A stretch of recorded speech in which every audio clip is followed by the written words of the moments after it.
Hello and welcome to the Sales Exchange podcast, B2B marketing talk for CEOs. When it comes to marketing, we can safely say that people haven't changed, but the technology certainly has. And if we don't adapt, we're going to run into some serious problems. So, if you're a CEO who's involved in marketing, join us as we talk about strategies and tactics needed to generate new business. And I'm your host and founder of Sales Exchange, Nigel Main. Well, welcome to another podcast. I'm joined today by Liz, of course. Good morning. And I'm joined by Dave Pitts. Good morning. And Graham Bunting. Morning, Nigel. Nice to be here. Great stuff. Quick intro here. Graham and Dave organise a variety of different things for reseller organisations and distributors and companies and so on around the UK. And we thought we should get together and have a chat and talk about how we help businesses develop what they're doing, especially with the different, I suppose the best way to put it is the different challenges that we're all faced today because of different technologies and digital and so on. And so I think the best thing really to kick this off is introduce yourself, guys, and tell us what you do so the listeners can get an understanding of what you can do for them.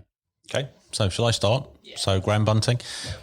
We started at Trust Business Partners around about 3 years ago. And Dave and I have spent our entire working life working in technology, but working in technology in partnership with vendor and reseller channel.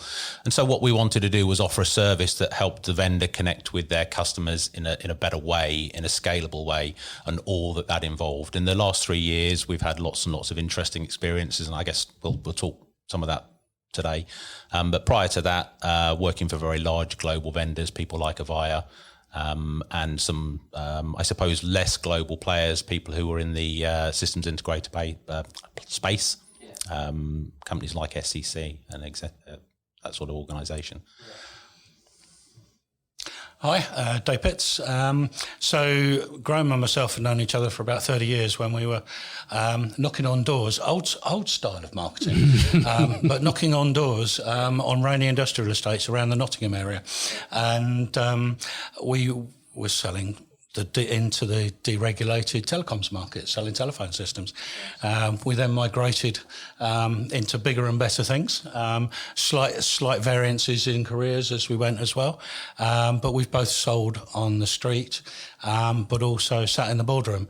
And it's 30 years experience that allows us to take it into our customers and work with our partners, to be able to share those experiences to understanding where the reseller is and where the reseller salespeople are. Right. Okay. And what would you say there's a typical type of environment that you sell into? Not size of company, but type of environment in terms of what are the companies doing that would make them want to get involved with Trust Partners? So I guess there's probably two strands to that. Ultimately, there are existing vendors who are developing product lines and portfolio perhaps to an existing channel. And as technology evolves, that channel evolves too. And sometimes they need help with that channel enablement piece. So they decide what it is they want to do and what they need to do. And then getting the channel to understand, adopt, and then start changing behaviours can be quite challenging. Yeah. And of course, the other element is new vendors, whether they're UK-based or international, wanting to develop a business, a sales business, if you will, in this marketplace. So that's UK and rest of EMEA. And we would help them to establish a platform. So that would typically be through distribution and resellers. Yeah, yeah.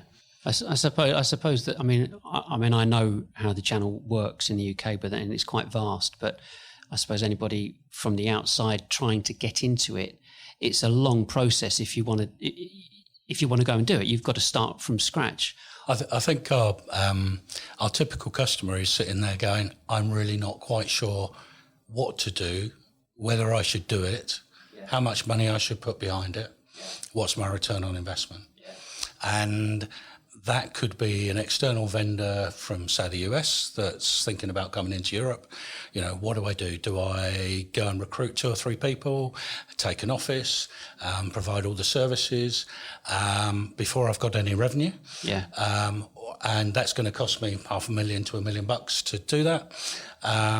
Or do I use variable cost, which is what we are, that allows us to connect with the right channels, the go-to-market models, the nuances of localization, because something that comes in from another country is not necessarily the words, the phrasing, the messages that would be necessary for the UK or maybe France or Germany, and fine-tuning that on a variable cost model so that there's revenue to then backfill into a bricks and mortar organisation that then can scale.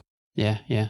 Probably worth adding for our listener that this is very much B2B. So we know an awful lot of businesses build a presence on the internet, and their customers come to the internet, they find what they want, they buy it, and then they get it shipped. So this is not what we're talking about. We're talking about very much B2B engagement, where oftentimes the client knows what his problem is, but doesn't necessarily know how to fix it. So what the solution looks like. So a lot of the reseller partners that we'll introduce the vendor to will be those people that have a very broad understanding of technology and where that technology fits in the stack that end user customer is going to buy into to give them the solution to the problem that they understand, if that makes sense. So also at a people level, some of that is about helping and coaching those leaders, whether that could be a small reseller business or a medium distributor, or maybe even the lead in a vendor, around, because it's a very lonely place out there. You're leading a business. Where do you go? How do you bounce ideas off the wall? Who have you got to go there? Who's been there? We both run businesses. We both understand the challenges and the loneliness. And it's about sometimes just affirmation that, we're doing the right things. Yes, if we keep banging our heads against the right brick walls, we'll eventually get through the hurdles that we've got to go through. So it's working with people as opposed to channelizing product sets and go to market, but also with the people to make sure they've got their global strategies right. Are there any typical challenges? Are there any kind of common challenges that these businesses face, whether they're distribution based or whether they're reseller based? Are there any commonalities there that you've noticed that I think there are some. I guess the first thing that comes to mind for me is if you're a non-UK based vendor, I think the one thing that we certainly understand from a channel perspective is whilst they are always looking for new technologies to go and help their customers with, they do appreciate a local flavour to it. So, having somebody in the same time zone, somebody who talks the same sort of colloquialisms as they do, they might sound like small things, but actually they're really big things. I know that, if I've got a problem with anything in the engagement, having somebody local is always preferable to having to wait until the office wakes up at 5, 6, 7 hours into the day because my customer's screaming at me and I need to get it resolved. So I think those kind of things are probably where we can add significant value. And I guess there are lots and lots of vendors who are very technology based, so they understand their product, their solution, what it's designed to fit, but they're not necessarily as well versed in how that engagement looks like. Getting that sort of channel readiness piece that Dave spoke about in his address a little earlier. So I think the common problem in new startup and generally around the software place is people understanding the 2 different messages that they need to take to market. Okay, so I'll go through indirect because of the distribution because I don't need to go and employ a load of salespeople. Okay, but you have 2 different stories that need to go to 2 different types of client. So there's the channel. What's in it for me? Why should I do this? Why should I invest my time? And there's the proposition to the customer as to how is this going to help my business? How's it going to accelerate it, make it easier to do business with me, etc. Because I think your end user, you're absolutely right, needs a different message. I know from my experience working in the telecoms industry and being a product distributor, if you like, but we still had different routes. So distribution, reseller and end user, meant that messaging had to be very different. And I think the hardest nut to crack for me was always the reseller channel, because the reseller channel go, well, if I don't sell your kit, I can sell somebody else's kit. What are you offering with that's different? What, and there's a lot of factors there. It's what margin am I going to get? How much effort do I have to put in to get something out of it? What are you going to do to support me? Because I think all those things come into play, especially with the reseller channel. It's absolutely, how can you make that journey easy for me? If it's a like for like, then what's the reason to change? It could be margin, but actually the margin becomes irrelevant to the cost of change. I'm retraining all my people, etc. Sometimes it's I need another vendor, but I mean, in a lot of cases, you're waiting around for the other vendor to mess up, to get a foot in the door. And you always have there. that favoured vendor, don't you? You always have that unless they want something a bit kind of left field or that is too pricey for them, you always have something else in your back pocket. And you go, well, okay, we can do this. We don't really want to do this because we've got all our resource going this way, but we can do it. So yeah, and also the interesting conversations we have with people are around. We get people come to us and say, "So can you get me into one of the big distributors, please?"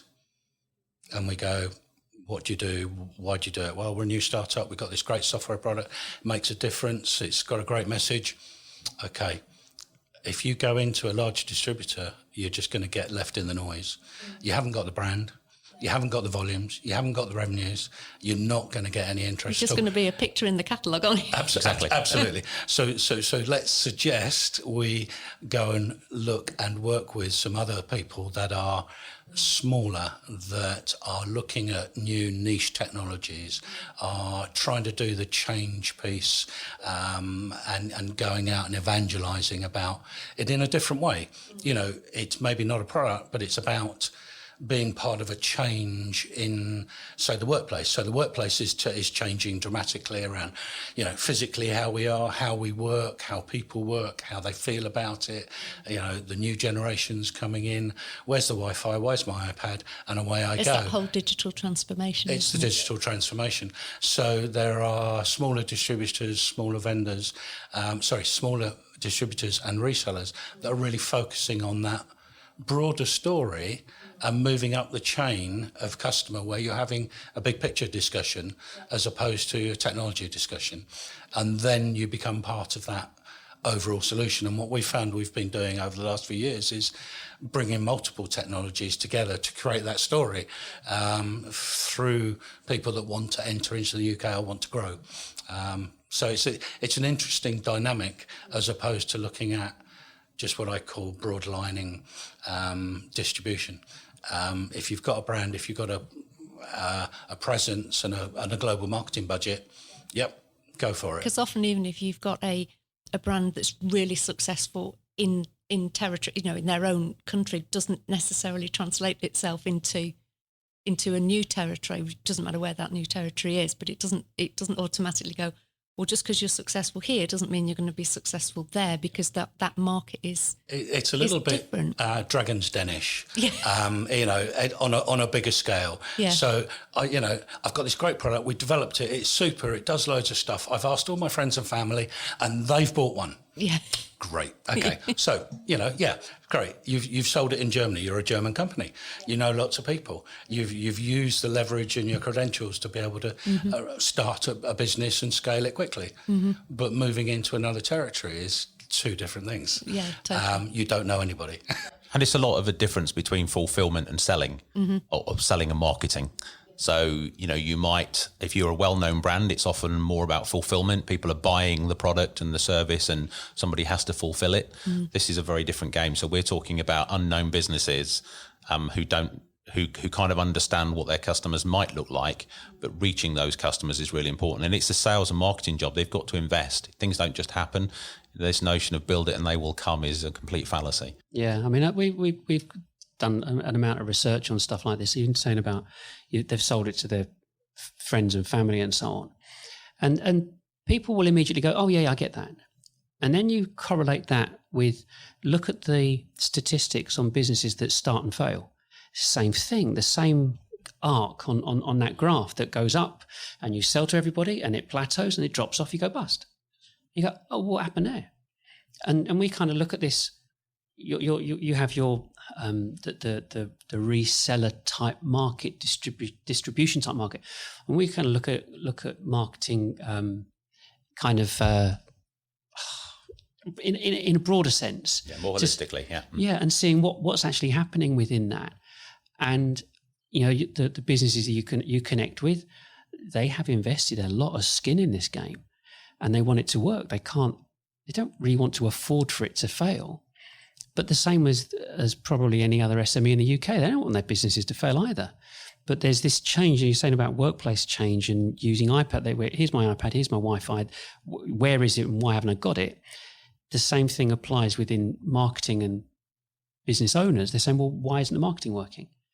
And so I think the story out there's changed, and we talk about digital transformation, but the digitization of marketing and working, a lot of stuff's going on out there, but there's too many people trying to flog that dead horse of a 1950s style sales model. That we can say that, we're allowed to say that because we've done all that. We've done the door knocking in the snow and the sleet and the shoe leather. And so having looked at that transition and what is changing and why it's changing, I can see why trust partners would be so essential for businesses. Because what's the point in hemorrhaging loads of cash on a whim? It does become on a whim if you haven't got any inside knowledge, and you just wouldn't do that. We were saying a little while ago about cold calling, the classic, your telesales cold calling. That was one-to-one focused marketing. You want to call it that? Yeah. Because you had a database, you knew the person's name, you knew what they did, the type of company, the position, and you phoned up and you wanted to make an appointment with them. And then you go and scattergun approach and hemorrhage loads of cash in marketing. You say, what happened? Sending an email is not cold calling. No. And LinkedIn's the new cold calling platform for everybody. So it's like, and you get the response back like, why haven't you responded to my message from LinkedIn? Ignore. I wrote to you yesterday and you still ignored me. Why are you ignoring me? How dare you ignore me? It's like, wow. Where'd that come from? Yeah. But what's interesting is the converse of that is a lot of businesses I see are not addressing that to their customers. Yeah. So, I'm phoning you today about the email that I sent last week, following up also the WhatsApp that I sent yesterday, and I've had no response. Yeah. But I only deal with email. Well, that's not good enough. You've got to be able to combine this. This is where the technology is and the people issues, understanding how your customer wants to buy today is a very new thing for a lot of businesses to get their head around. I think it's really it makes me smile sitting here because there's four of us who've done all the door knocking and the cold calling and the telesales and everything else and got to this point now, attempting to convince people that it doesn't work. It's changed. And they go, what do you know? Well, I'd actually say that still knocking on doors, I think still works. It may not be effective and cost effective, but I still think scale, because it's a little bit different. It doesn't scale. It's a little bit, if you send a letter now, you're probably more likely to get a response than an email. Yeah. Because it's outside of the box. It's like, oh, wow. Likewise, somebody knocking on the door with a cup of coffee for the receptionist who now is warm to you, that's going to give you the information that you need, is probably a clever way of starting to market it. Yeah. But it doesn't scale anymore in comparison. And the trouble is, she is the gatekeeper of all the knowledge, and then you ring up and then you've got to get through the other gatekeeper who then still won't give you the person's name or any further details. Well, part of the... I think the change is around the buyer's journey. So the buying journey has changed dramatically. We have Google, we have a buyer that is able to access all sorts of information about all markets, about all products, thought leadership around that particular topic, who's doing what, who's branding well, who's in the market, who's not. And I think that and we do it ourselves. We do it ourselves. So, we go onto Amazon and we go and do some research, and we find out who's good, who's not, what the reviews are. We do it for holidays, TripAdvisor. Where should we go? Where shouldn't we? And business to business is becoming more and more that way as well, I think. Yeah. And so when you are contacted by a buyer and it's moving towards them contacting you as opposed to you contacting them, you've got to have positioned yourself. You've got to position yourself in some thought leadership. You've got to position yourself in that we're broad, we're open, we understand your problems, we understand the technologies that solve those problems, and we're a personable business with a reputable brand, with integrity that we want to deal with you. So how do you get all that across? Basically across the internet. Yeah. So it's time, isn't it? It's a time issue, and not that it segues into anything that we're doing at all, but I mean, I read an article a little while ago, and it said that 60% of the buying decision is made before you even are aware of it. So I think you've got you have to be aware of that, and I think the problem is as a supplier of anything, and we know this from working in telecoms, we kind of park that. When we walk into our offices, we become the salesperson. But if we want to buy something, you're absolutely right. We'll go and get a review. We'll look on TripAdvisor. But we just seem to park that when we think we're going to promote our own businesses. We think that it now becomes transactional, because what I want is I want you to talk to me. I'm going to interrupt you in your day and find out if you're looking to buy, just say, a phone system or some new software. They go, well, no, I'm not. And even if I was, I probably wouldn't tell you, because I'm not far enough along that journey to make a decision about whether I want to do business with you or not. I mean, typically you say, give me your web address. I'll have a look at your website, because they want to do the research in their own time, out of hours, because they've got access to that information. And I think as a seller, you have to appreciate that we lose that, we forget that when we walk into our office. This is the whole channel readiness piece, where how do you give the reseller salespeople the tools to help that process, get connecting with the buying journey? And so it's having a platform of tools, PDFs, videos. It's not just a web link. No. I can. You're looking at workplace. You're looking at moving into a new property. Okay, I can send you some white papers on that.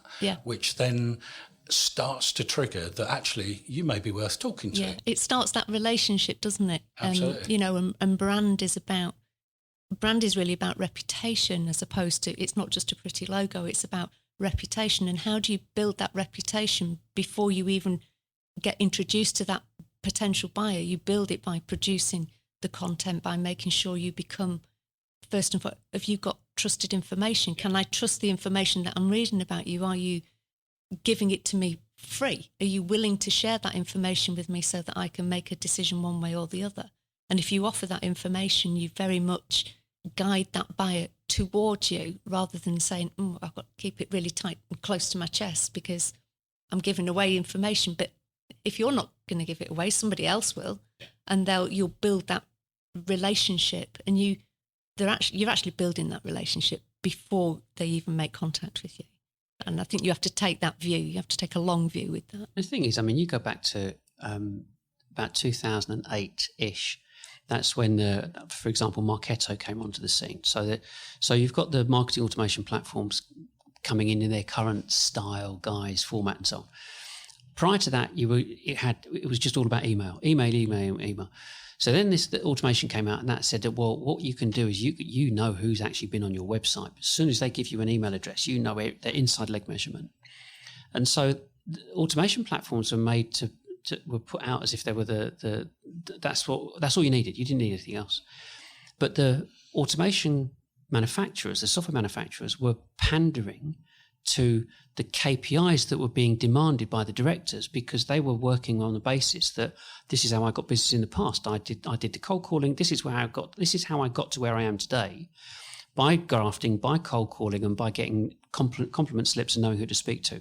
And you're going to automate it. Oh, happy days. So they go and hemorrhage a load of cash on automation platforms and just become a sophisticated spammer. Correct. And it's that all you need to do is buy my CRM and you'll be successful, because you put the data in, and we've got the analytics that tell you how many calls people have made and what they're actually. No. They're not the golden goose. I mean, I think this is where, and we've all been there. It's like, Marketo wasn't the golden goose in the same way that the IP office wasn't the golden goose. These were just tools that enabled you to do your jobs. They didn't do the jobs for you. You actually had to use that tool that you had to, Absolutely. But that's changing in terms of, the younger generation get it. So I do some work with schools around careers, and the 15-year-olds are starting to get it. It's about personal brand. So they're starting to go, our advice is, yes, go and open a LinkedIn account. So that you can start to build a personal brand around your business, what you've been doing, what work experience you've got, so that when you do get to, your university application, then, but they also understand it by the number of retractions that are done by people in the public around the tweet, the erroneous tweet that they made. So it is all about this personal brand. And once it becomes personal brand, well, a product is a personal brand. So you now need to make that socialised in the same way, so that it connects with you and me as something that is tangible, has integrity, has value. And I think that's where quite a few people are falling down now around, you're right, we're just going to tell people it's great. Well, no, but they need to be told from 20 other sources how it's great. To verify your conversation. It's a big problem out there. I mean, I think with people using your organisation, you can buy an accountant, no problem, not under the table. You can buy an accountant, you can buy an HR person, you can buy any type of resource you want, but you cannot buy a sale. It's impossible. Because you have to go out there and convince someone that your product is better than another, and then you've got the educational side, the consultative sale, whatever you want to call it. But you can't buy a person to go and do that. You can just fingers crossed and hope for the best. So the mechanism that is available to everybody is to create this backstory of everything that you're about, who your staff are, how you work, how you function, how you change people's business environments, and so on and so on. And you create that to make that available to anybody that wants to look at you.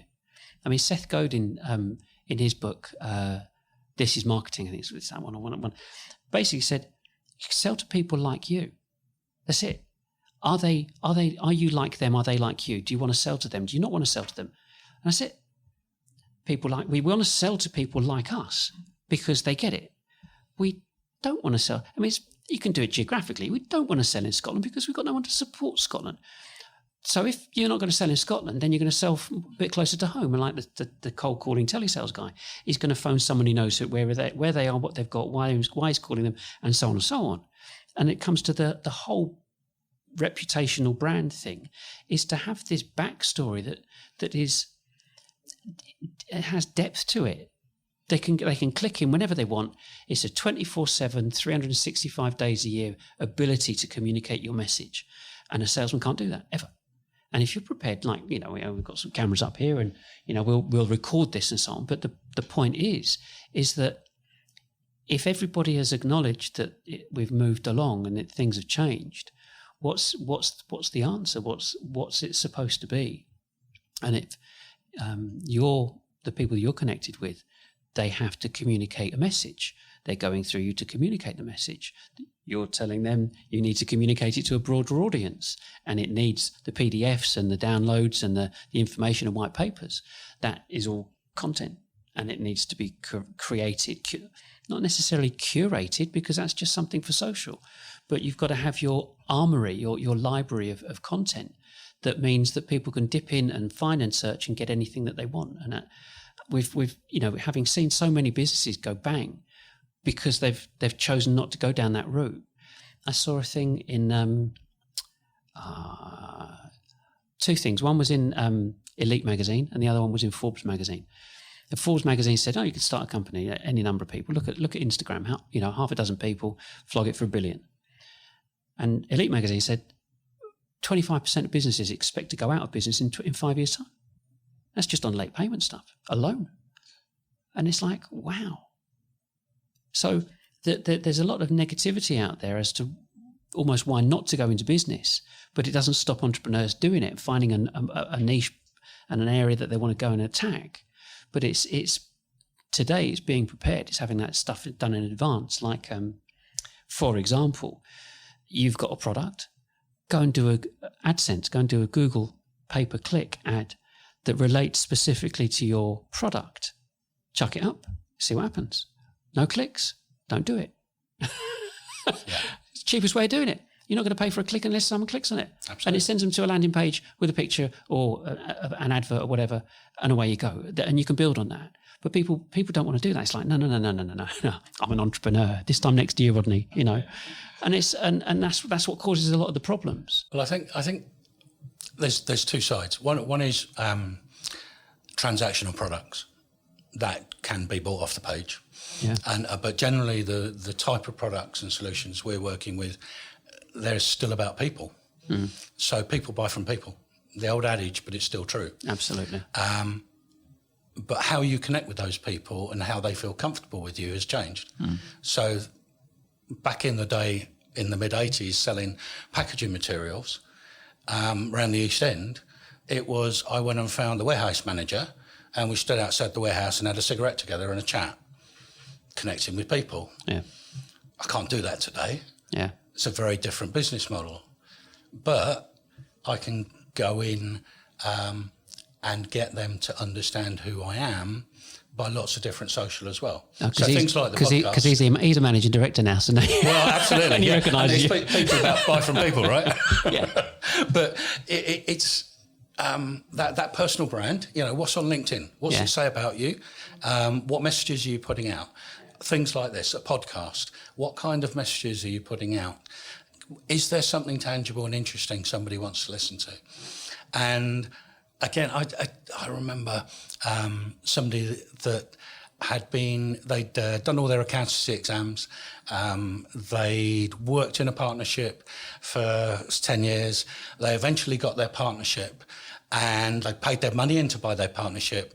And then 3 months after they'd done that, they were rolled into the senior partner and got an absolute rollicking. Why? Because they didn't realise that they were just another self-employed salesperson that had to go out and find new accounts. Yeah. It didn't come to them. Yeah. The whole point of being a partner was your network. Yeah. And networking and getting out. And they learned. Yeah. And they started going outside their comfort zone because it wasn't natural to them. Yeah. I'm an accountant, not a salesperson. Yeah. But actually, we all have to do this in any sphere of life. 100%.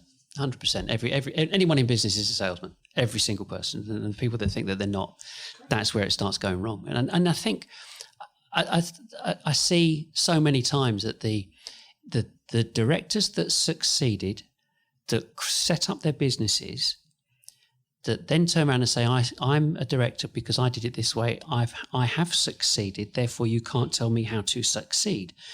The market may have changed, but you can't tell me what to do now.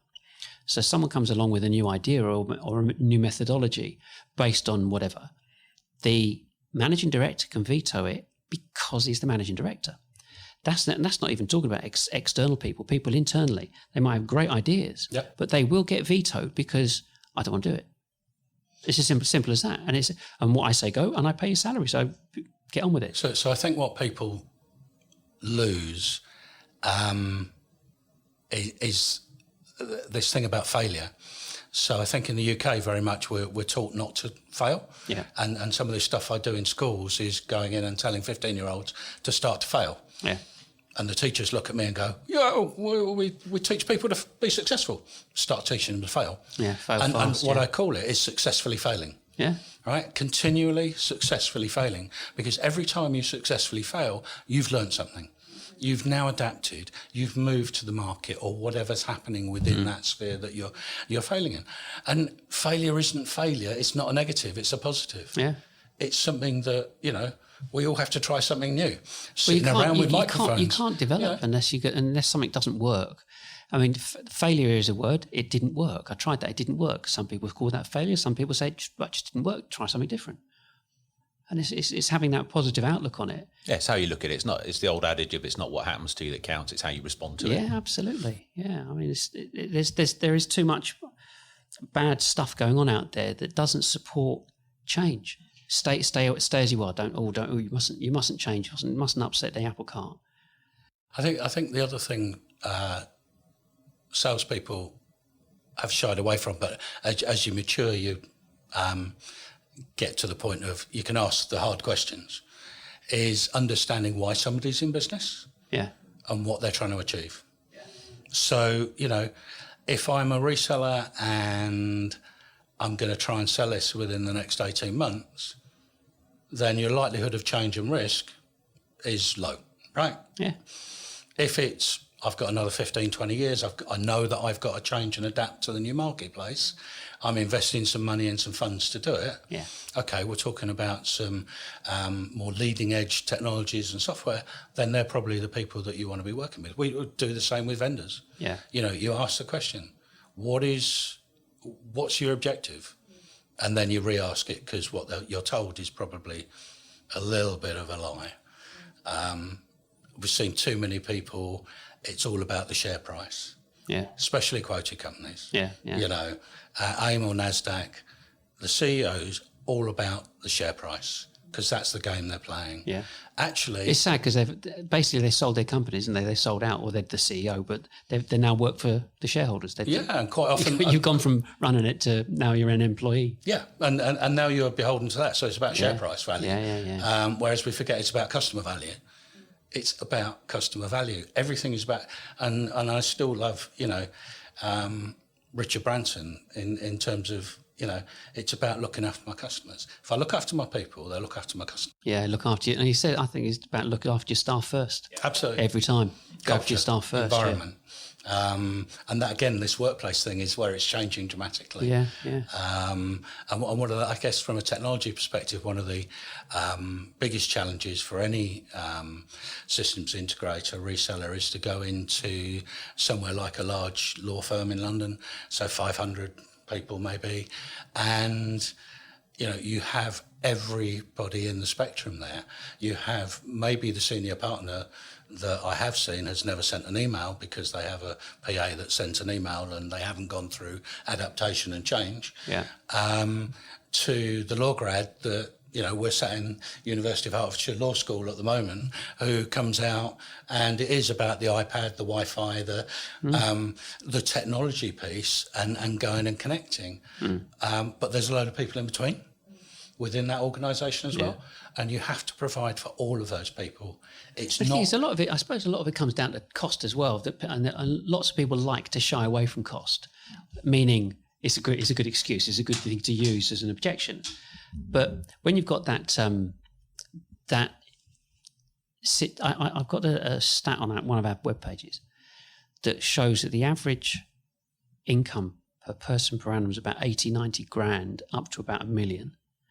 And then it pushes up to about 130 grand, and then up to about 160 grand when you get to about 5+ million. So call it 100 grand per person per annum, give or take. That's crap. That's really bad. There's a company called Peak Design, and they make camera bags. $1.46 million per person per annum. Well, wait a second, that's manufacturing. How can that be? Google, 1.2 million per person per annum. They're $1 trillion company. And then we talked about Instagram before, about flogging to Facebook for $1 billion or whatever. I can't remember what figure it was, but lots of zeros. And so it's looking at what's going on out there, what has to be done to keep the people, and to keep the people you need the numbers, but you also need the environment, which is workplace. And you can't get the right people without the right environment.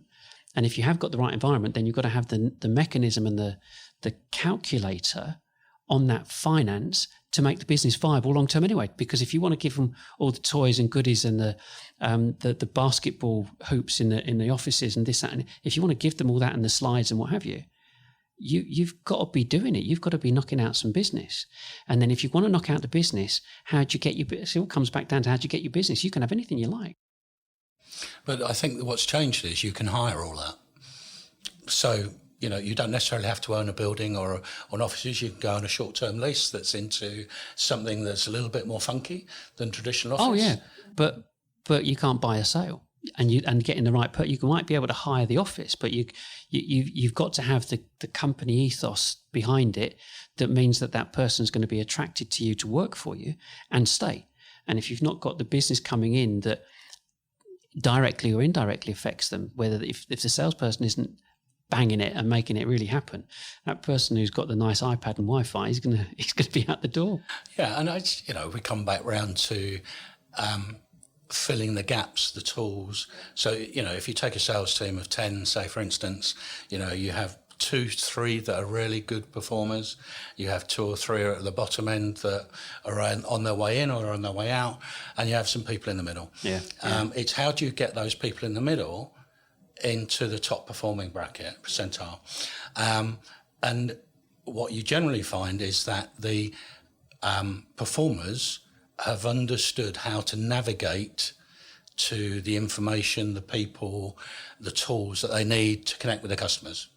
The people in the middle are struggling, but doing a little bit, and the people at the bottom haven't got a clue because they haven't been trained or they didn't listen. Yeah. And if the easier way that you can provide those tools, the more likely the sales to quota are going to move upwards. And it also, I think, it takes away that excuse, doesn't it? Because the workforce is got an expectation about, now when you go into a business, you expect to have, a phone and a laptop, and you expect to have like the CRM and all that stuff available. It's not just a few index cards with some names on. So you have an expectation, and I think if you can remove that excuse of that what's expected, then you can say, well, you have all the tools. So you said this the other day when you set everything up in your office, so they had everything when they joined you and you were selling telecoms.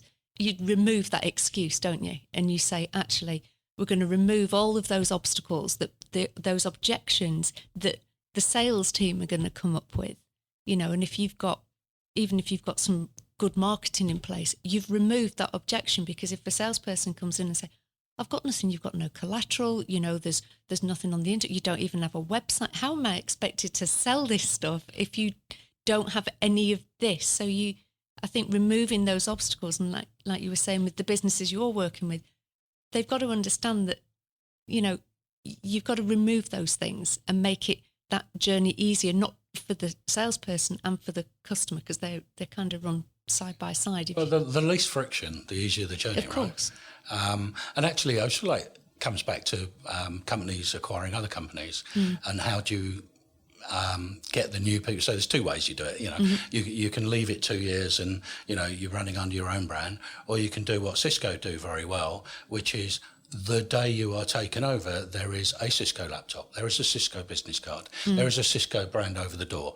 You are now that business. Yeah. You have all the tools, you have access to the internet, you are now that business. Yeah. And that's what this is about, is going, you are now part of this, you embed yourself into it, and you've got all access to all the information that you need without any excuse to go and do the job. Yeah. Yeah. Yeah, no, it's good. It's good. So what's your next plan? What's your next thing on the horizon?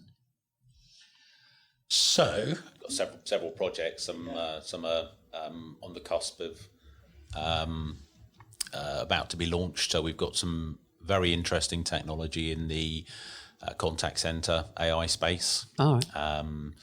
More on this soon. Tease. Watch this space. Absolutely. So it's a 4-year-old startup.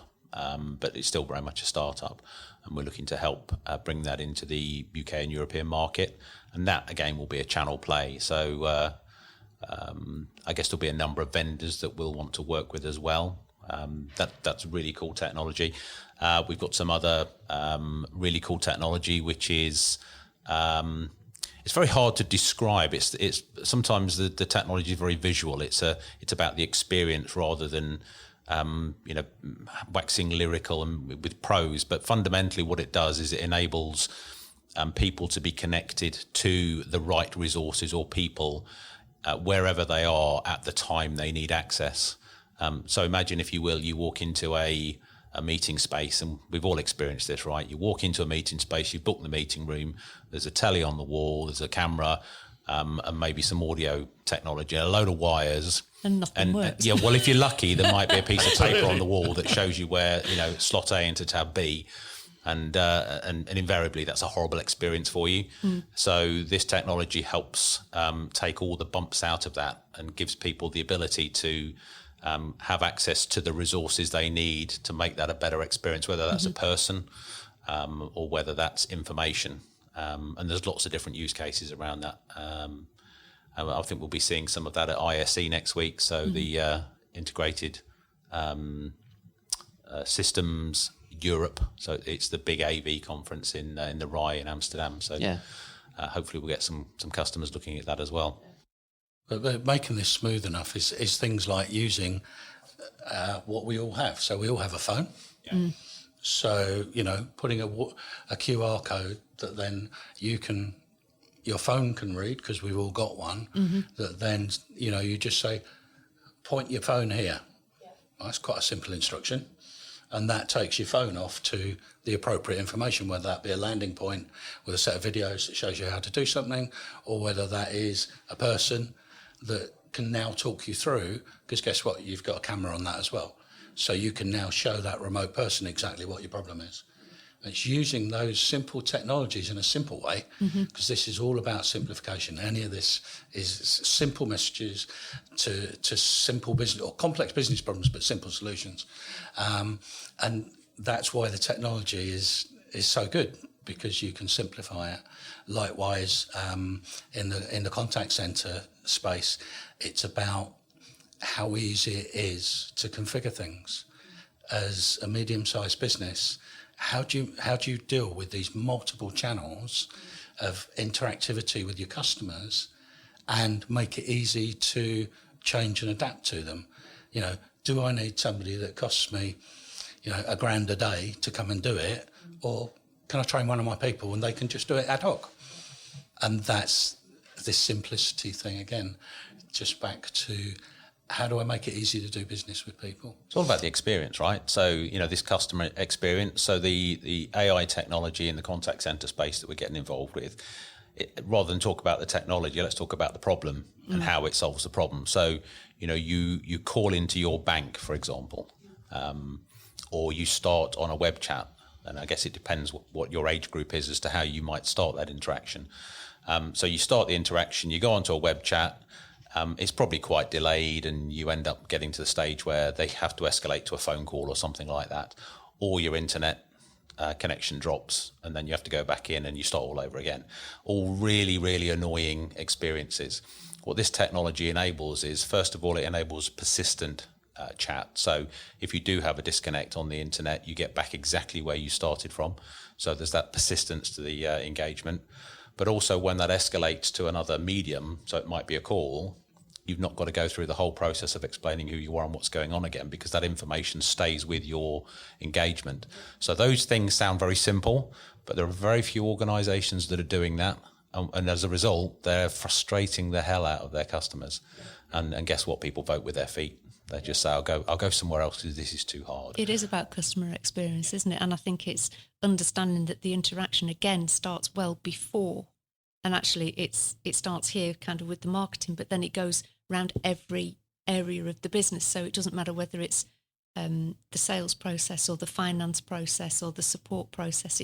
You want them to get to a point where they say, working with this company is great, even when I have a problem, because actually the problems can be the catalysts for actually showing how you are and how you operate as a company, because we see them as opportunities rather than seeing them as real big headaches, because you can prove to people how you actually handle them. And it the problem can be major, but if you deal with it in a way that says, we're aware of your problem, you keep in touch and all that, whereas the companies that even the littlest problems, you can't get any feedback. Nobody's talking to me, or like you said about the time difference. I need to know now. I expect a 24-hour response. I've been dealing with a company recently. It's driving me crackers because they're based in the US and they say 24 hours before you get a result. But actually that 24 hours is longer than that. That 24 hours is actually 30 hours, which is a day and a half for me, and working time. We're talking, I make not a complaint, but I make a query on Monday. I might not get an answer till Wednesday afternoon. That's no good to me because I wanted the answer Monday afternoon, not, so I think there's the expectation there. And I think, accepting that the customer is, I know it's a bit of a cliche, but the customer is king. And I think sometimes companies forget that. And even more so now, because like you said about them voting with their feet, they can read all the reviews and that's great. But if they have a bad experience, equally, they can put a really unkind review about your company that you could have dealt with in a much better way. Yeah, it's how you respond to that feedback from the customer. There is no failure, only feedback, right? And if you get feedback that says the experience that your customers are having isn't what you think it is or what it ought to be, so you have a responsibility within your business to go and look at that and make it what it needs to be, because that's customer affecting. And if you're affecting your customer in that way, you're not going to grow your business with them. No. And I think we're starting to see some research that sort of says within the next 2 to 3 years, customer experience will override price. It's, I'm happy to pay 10% more because I know that if I have a problem, the John Lewis effect, I walk in, they'll say, yes, we'll sort it out for you. There's another one. Get on and enjoy whatever you bought, sir. Is a very and Amazon as well is a very different experience, and that's starting to be the benchmark. Yeah. I mean, the whole digital transformation thing is, yes, there's a technology element to it, and there's business process management element to it. So using something that can adapt your existing legacy software, but the digital transformation thing is about people. That's it. It's just about people, whether they're customers or whether they're staff. It's irrelevant. It's what's their experience with your organisation as a business. And is it a good one? And is it one that's replicable and visible and identifiable? If you can do all that, it's great. Happy days. Carry on. People will keep coming back to you. And what winds me up to an extent is when you get certain marketing companies go, no, it's digital marketing transformation. No, it's not.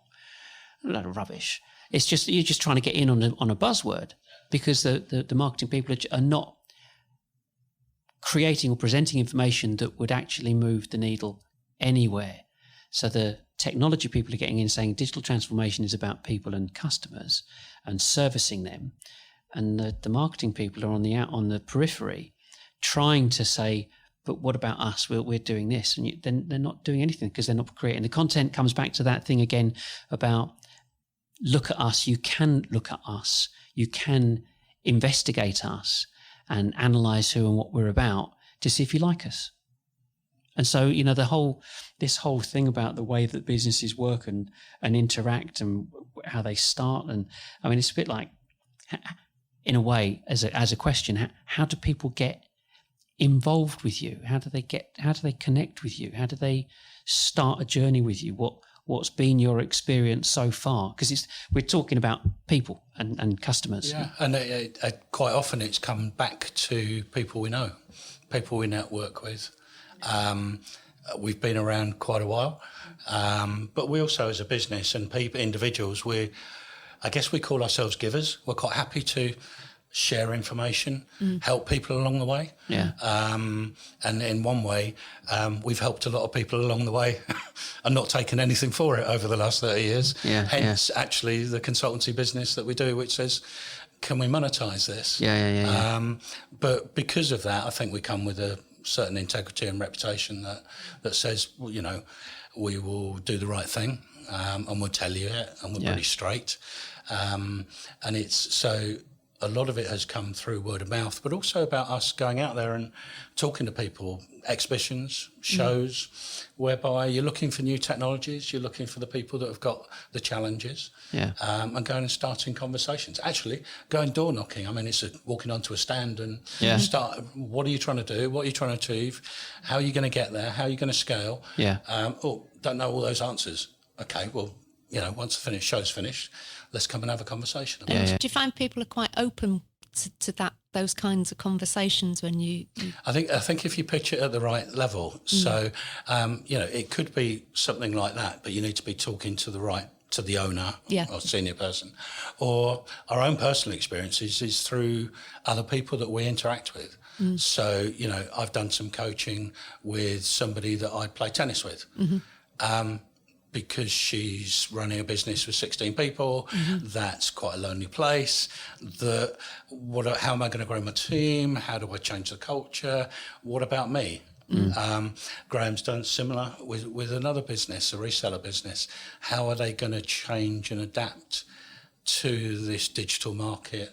And how are they going to go again, in effect? So sometimes it's just personal connections whereby you're talking the same language. We've run businesses, we've had the same problems. We talk to lots of people that have the same problems. They're not unique, but they always feel unique. Oh, yeah. And you have to make them feel unique. To me, it's only me, it's like, no, it's not. Yeah. None of us has all the answers, I think, is the bottom line. And it's a great strength for people to be able to reach out to others to say, I need some help. It's not always easy, but actually it's finding the right people. And I think we might have said it early on here. If people know what you're about, they know, like, and trust you, they're more likely to come and be open and ask for help. And it's okay to ask for help. Yeah. Sometimes it doesn't have to cost you anything. Sometimes if it's more involved and you need a project, you might need to think about how you invest in that particular project. But yeah, I mean, there's plenty of help out there. Well, that's what I mean. We kind of took a stance that marketing's marketing. Everyone's a marketer. Everyone's a marketing genius. So therefore, we've got a lot of competition because everybody in business is a brilliant marketer. Including the business owners. No, that's what I mean. Like widgets, them, absolutely. I mean, I know lots about widgets. Yeah. But we kind of got to a point where we thought, well, we have to present this. We've got a different approach and so on. And so if we explain our approach in as much detail as we possibly can and make it completely available, completely free, none of this hiding it behind a curtain, download it. We don't want your email address. Just take it. And if it works for you, great, let us know. But here are the solutions. It could potentially take a while. And if you want to fast track it, call us and we'll do it for you. Simple.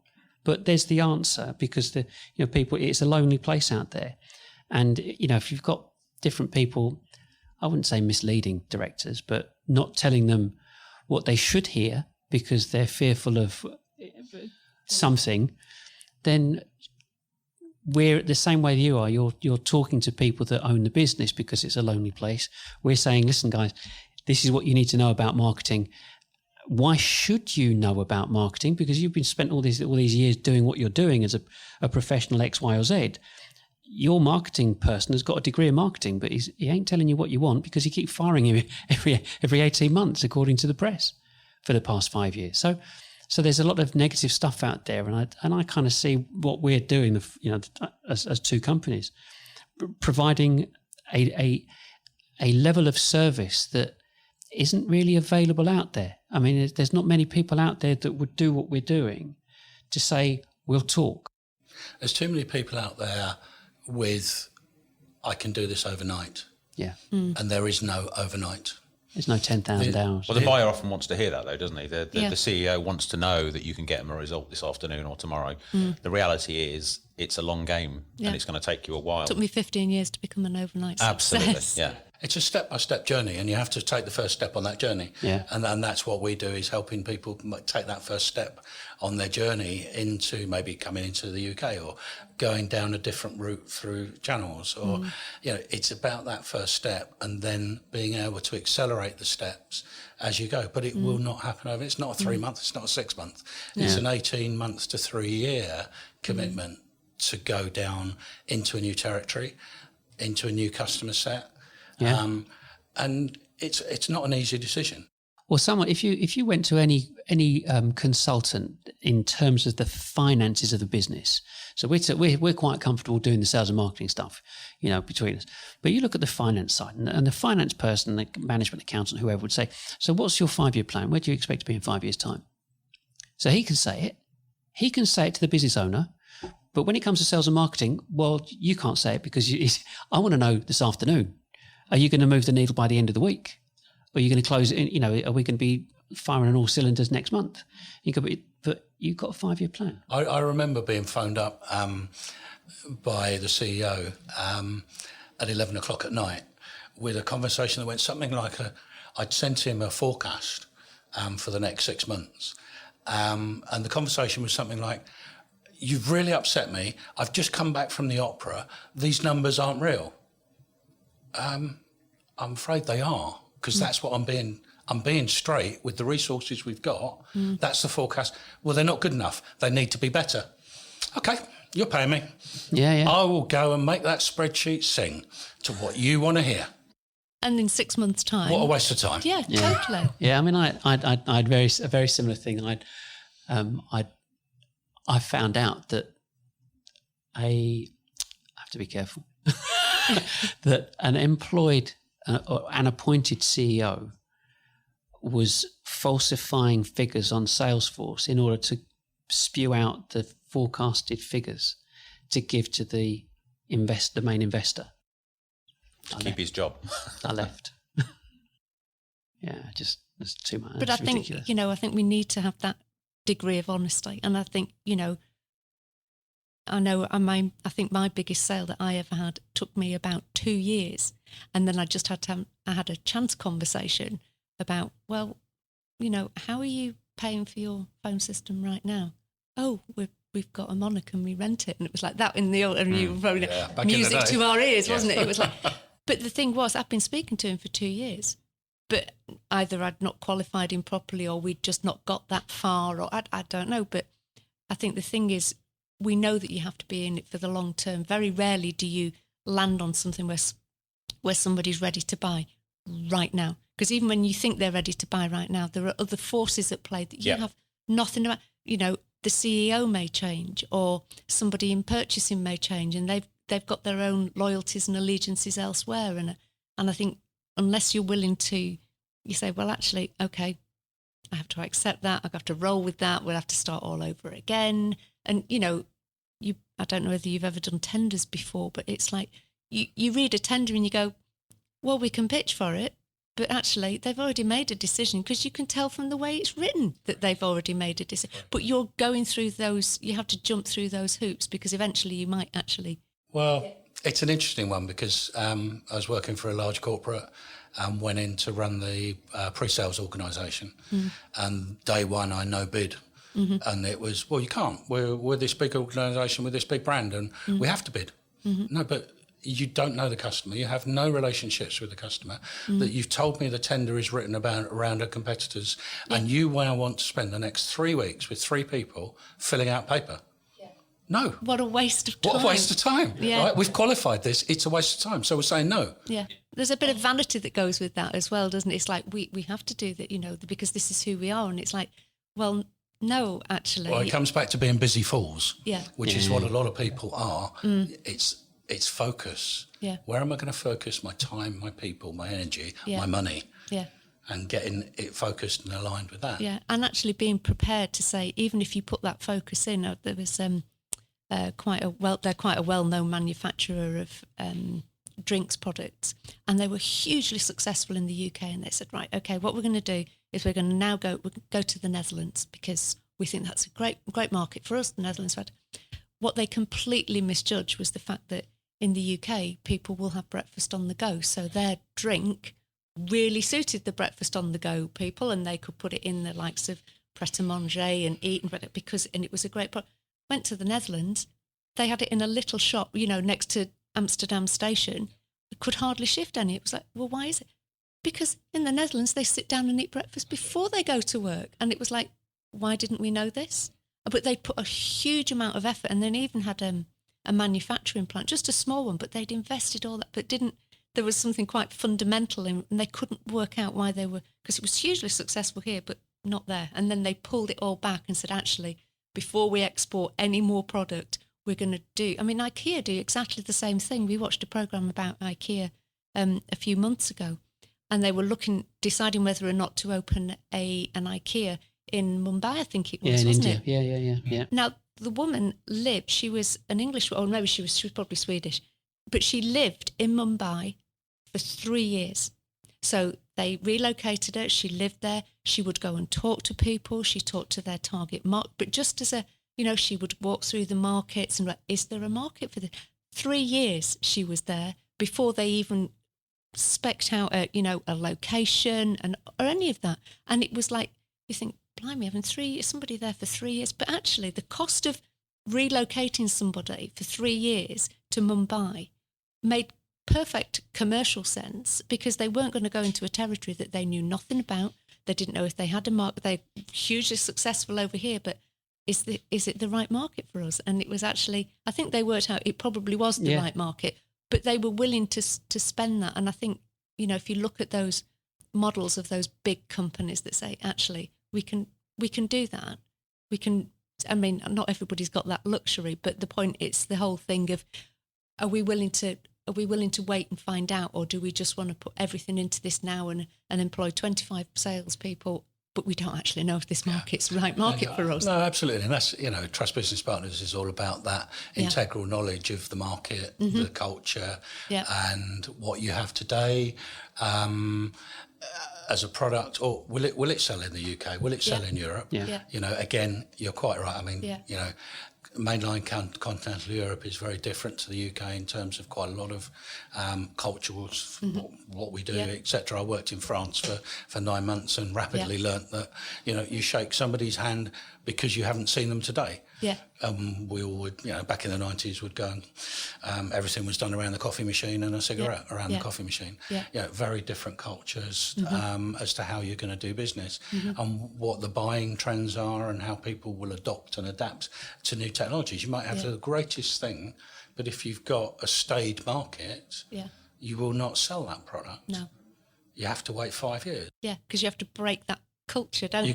You've got to, the curve of change has got to catch up. Yeah. So, you may be better coming into the UK initially and then maybe going to Scandinavia.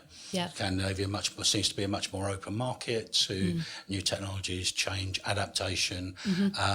And then you may then start to look at the traditional markets of the Germany and France before you, you've got to get that change curve going at the right time. Yeah. And just because you've got the greatest product or service doesn't necessarily mean that the market's ready for you. Because there's resistance, isn't there? And you look at, you say about Scandinavia as well. I think that's because the Scandinavians speak a lot of English, as do the Dutch. Yes. But who would you rather do business with the Dutch, that can be quite forthright and very straight down, or would you rather do business with the Scandinavians, because actually they all can communicate quite easily with one another? They, Swedish and Danish and Norwegian are all very close language, so they don't really have those language barriers, but they also speak really good English. Yes, they so do. You don't have that language barrier to it. Whereas in, you try and sell something into France, and years ago I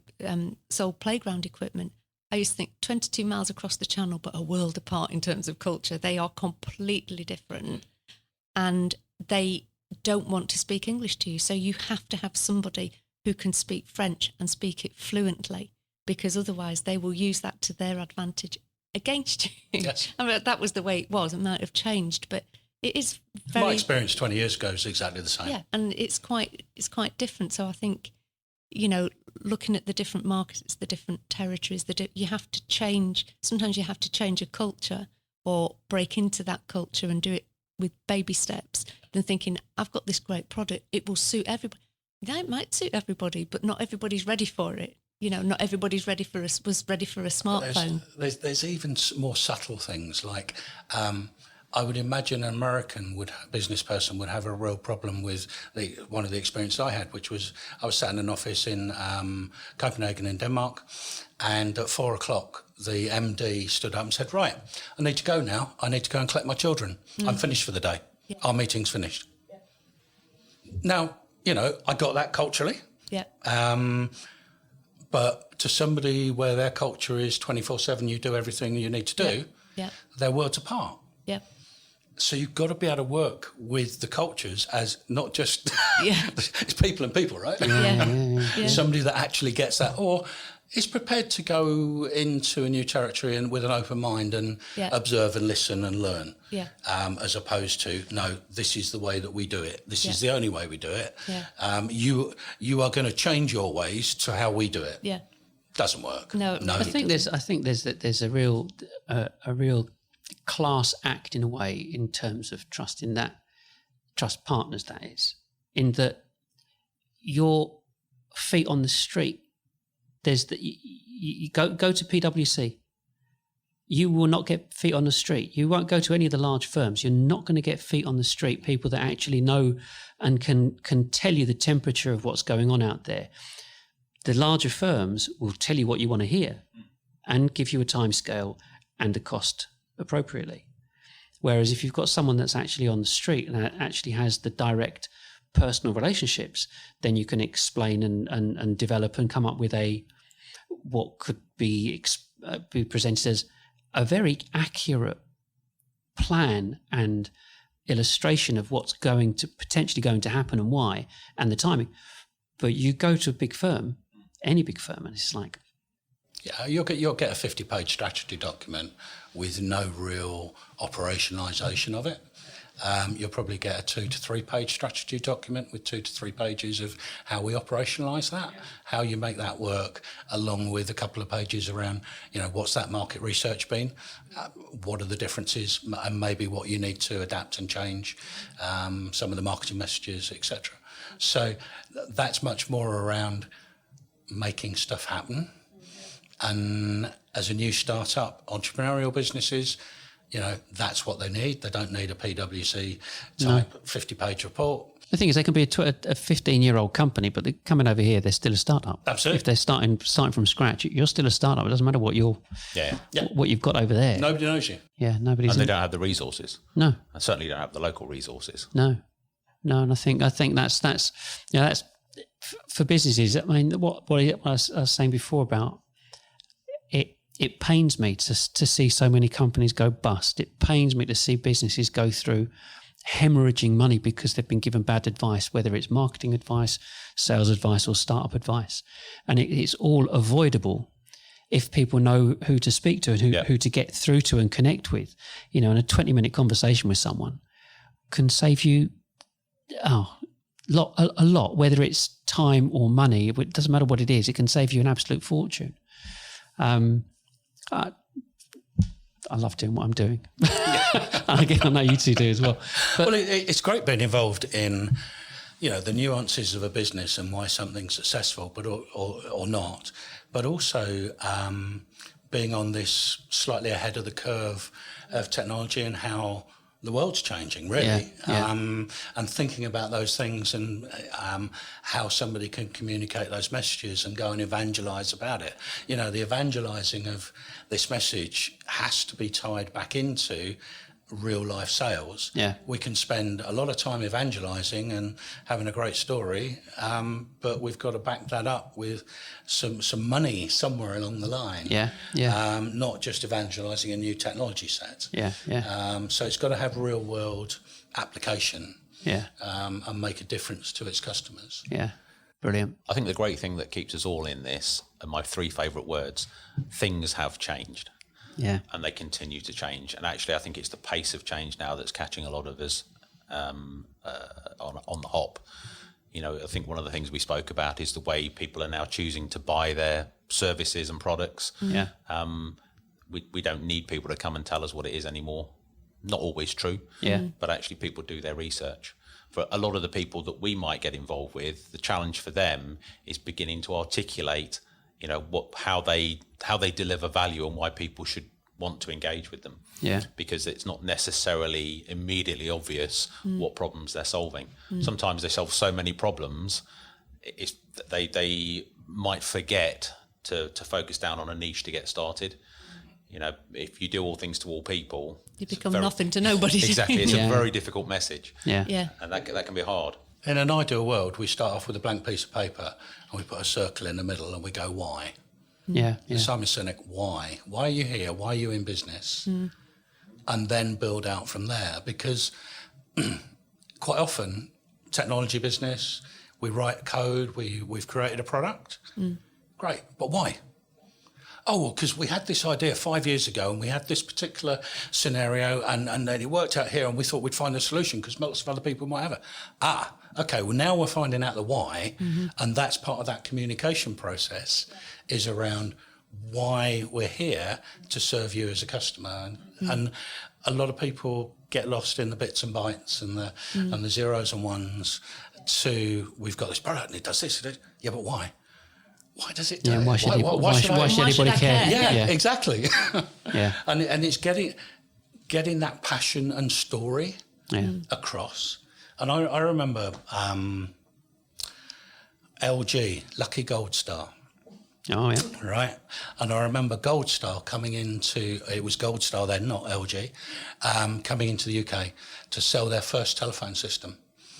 And the dealer manager coming in and saying, I've got this great new system, you've never heard of the name, but let me tell you the story. Back in... Long time ago. late Wearing short 1990, something like that, maybe earlier. And it was, this is a $400 million business today. We Yeah. own oil platforms, we own the plastics factories, we own the circuit boards, and we make this.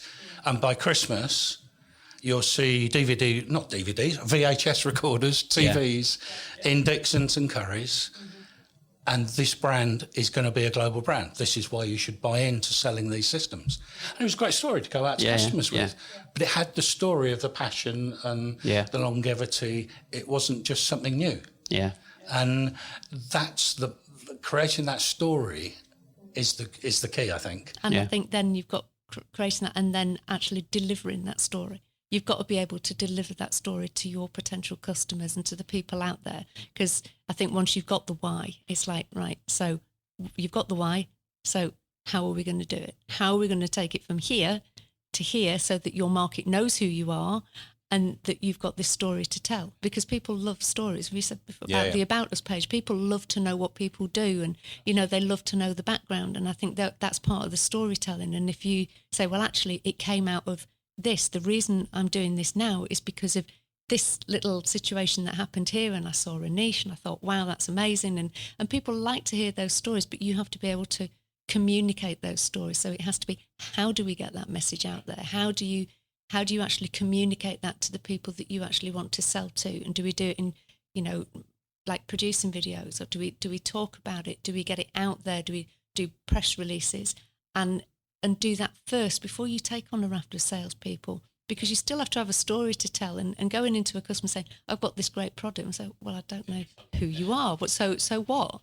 It really, really frightens me in that I see 20-something salespeople pick up a handset and start to show to a customer that the red light turns green, and that they should be buying IP. Well, the red light turned green in 1985 when I was doing it, and it didn't. It still changed, right? And I could still make a phone call. Yeah. So what's the difference? Yeah. Right. It's not about IP. It's about how does your business work today, and is there any benefit in that red light turning green? Yeah, it's the feature attribute benefit in FAB, and it's always been there. It's never changed. But unfortunately, people are now just selling. Why are you not buying transformation? it? Buy my product. Why aren't you buying it? Do as you're told. Yeah, but look, I've phoned you 10 times. Price and features, no. Well, there's a lot of businesses that will still recruit people, and then we spoke about this earlier, didn't we? They come, they get a laptop, they get a phone, and that's it. So nobody tells them what their job is really and how to do it and what's available, and then they're not they're not provided with any training. I think when I came into the telecoms industry, people told us what a pair of wires were, how it connected to a TJF, and all this sort of stuff. So we understood what it was we were delivering. I think training is an element that is missing still today, and it's one of the first things that it's a bit like marketing, really. What do people do when things get tough? Where do they cut the costs? Training and marketing, perhaps. The two areas they should probably double down on. Yeah, for sure. I think, I kind of look at it. Obviously, I've got a massively vested interest, but content and information and how you communicate it. But the real significance of, as I see marketing, and I can't put you in a sales box because it's advisory. Because you're saying, don't make these mistakes. Go down this path. Don't make these mistakes. Correct. And so. And it's kind of called marketing, but it's to do with attraction. It's trying to attract people to what you've created. You set out your stall. You want to attract people to what you've created. And if that's called marketing, well, that's so unfortunate because it's actually business management. It's the two things that we're doing is advising a business how to structure itself before it gets into trouble. And the damage, the bad marketers and the bad salespeople have done is iced certain people out that you say, well, yeah, you can do what you like. Come back to us when you're feeling the pinch, and we can step in there, and we step in and go, here's the solution. This is how it needs to be, and it's not going to happen overnight. And we're talking about 5 years time, and we're going to do X, Y, and Z. So you do plan to be in business in 5 years time. So therefore, what's the plan? What's the, do you want to exit in 5 years' time? It's fine. But what's the plan to stay in business for the next 5 years? And I think that, and people listening, if you're in business or going to go into business, you've got to start on the right foot. It costs nothing. You haven't invested any money yet. You haven't spent a penny. Find out. Speak to us. Listen to what we've got to say. Look at our websites. Just get involved in a conversation, because it will save you just a lifetime. It's detail. So, even we're talking about sales and marketing, but, the other piece about it is, so what happens when we get an order? Oh, that's another podcast. I know. I will let that hang because, a reseller partner, if that experience is bad, guess what? You ain't going to be getting this anymore. Well, I reckon. I mean, we've been having a good old chat here for an hour and a half. I think what we'll do, we'll call this part 1. I think so. And then we'll do one about systemization, automation, and actually delivery. Fulfillment. Okay. And I think on that note, because we've got it, we've got to have the music, the outgoing music.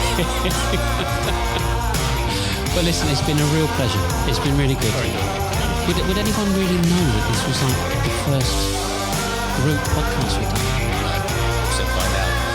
There is no failure or anything bad. Absolutely right. But listen, really, really good to talk to us, and we will definitely do it. Great stuff. Bye for now.